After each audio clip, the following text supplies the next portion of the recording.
Hello everyone, welcome to my exam वाला YouTube channel. जो इसमें इस चैनल में job related, internship, exam related question and concept and internship के बारे डिस्कस करते हैं। आज हम लाए हैं मारुति सुजुकी की तरफ से जूनियर इंजीनियर ट्रेनिंग के लिए। जूनियर इंजीनियर मतलब डिप्लोमा के लिए लाए हुए हैं। और ये जो डिप्लोमा होना चाहिए, पासिंग ईयर होना चाहिए 2026 का। डिप्लोमा कहाँ से पासिंग होना चाहिए 2026 का। इसके लिए मैं डिटेल से डिस्कस करता हूँ। Eligibility criteria, selection process, age limit, कौन एलिजिबल है नहीं है, और उसका एप्लीकेशन फिलिंग फॉर्म। ठीक है, तो पासिंग ईयर होना चाहिए, जूनियर इंजीनियरिंग के लिए है। पासिंग ईयर होना चाहिए जूनियर इंजीनियर ट्रेनिंग, जीईटी के लिए रोल मिलेगा आपको। आपका पासिंग ईयर होना चाहिए 2026। डिप्लोमा इन इंजीनियरिंग, कौन ब्रांच, कौन सा eligible branch, eligible for any, मतलब कोई भी ब्रांच एलिजिबल है इसमें। जनरली इसमें इलेक्ट्रिकल, मैकेनिकल और ये सब एलिजिबल है, बट इसमें कोई ब्रांच नहीं लिखा हुआ है। आप अप्लाई कर सकते हैं अगर डिप्लोमा किए हुए हैं तो। और एटलीस्ट 60% होना चाहिए आपका 10th और 12th एंड डिप्लोमा। अगर आप 10th और डिप्लोमा किए हुए हैं तो 60% होना चाहिए, और 10th, 12th और डिप्लोमा तीनों किए हुए हैं, ठीक है, तो 60% होना चाहिए। 12th मैंडेटरी नहीं है, क्योंकि अगर एप्लीकेबल है तो ठीक है। अगर आप 12th किए हुए हैं तो ठीक है, और अगर 12th नहीं किए हुए हैं तो 10th और डिप्लोमा किए हुए हैं तो 60% होना चाहिए। और 10th और 12th डिप्लोमा तीनों किए हुए हैं तब भी 60% होना चाहिए। इसमें क्वालिफिकेशन, जो एजुकेशनल क्वालिफिकेशन है, ये रेगुलर बेसिस पर होना चाहिए, फुल टाइम होना चाहिए।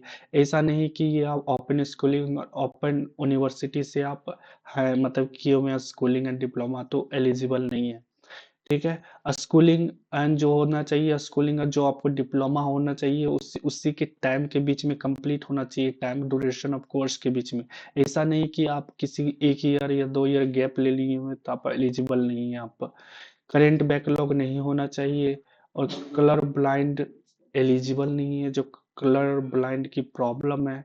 And candidate should be between, age होना चाहिए 18 to 23 ईयर, एज ऑफ 31 दिसंबर 2026 तक। एंड कैंडिडेट प्लेस कहीं भी हो सकता है, all over India, pan India work location. जबकि यहाँ जॉब लोकेशन दिया हुआ है कि गुरुग्राम, मेनसार, खड़गपुर एंड रोहतक, मेहसाना, यही सब होना चाहिए। एक्सपीरियंस की जरूरत नहीं है, फ्रेशर अप्लाई कर सकते हैं। ये जो पोस्ट किया हुआ है 8 जनवरी को पोस्ट किया हुआ है, ठीक है। उसके बाद मैं देख लेता हूँ कि इसका एप्लीकेशन फॉर्म कैसे फिल करते हैं। ये सारा लिंक मैं डिस्क्रिप्शन बॉक्स में डाल दूंगा, वहां से चेकआउट कर सकते हैं और फॉर्म को फिल कर सकते हैं।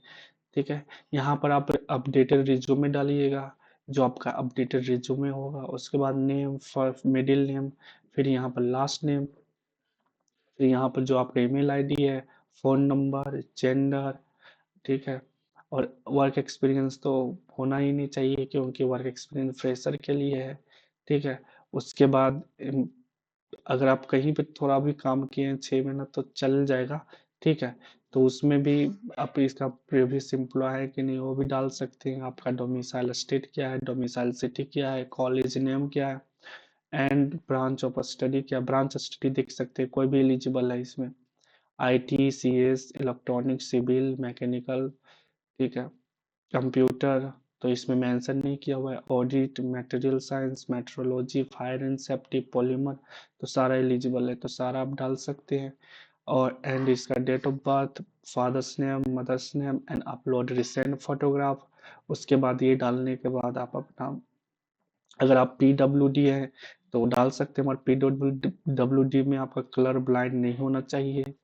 ठीक है, जैसा कि मेंशन किया हुआ है कि कलर ब्लाइंड नहीं होना चाहिए पीडब्ल्यूडी में। फिर फिर इसमें आप अगर पीडब्ल्यूडी डिसेबिलिटी है तो उसका सर्टिफिकेट डाल सकते हैं। थैंक यू फॉर वॉचिंग, फिर मिलते हैं नेक्स्ट वीडियो में।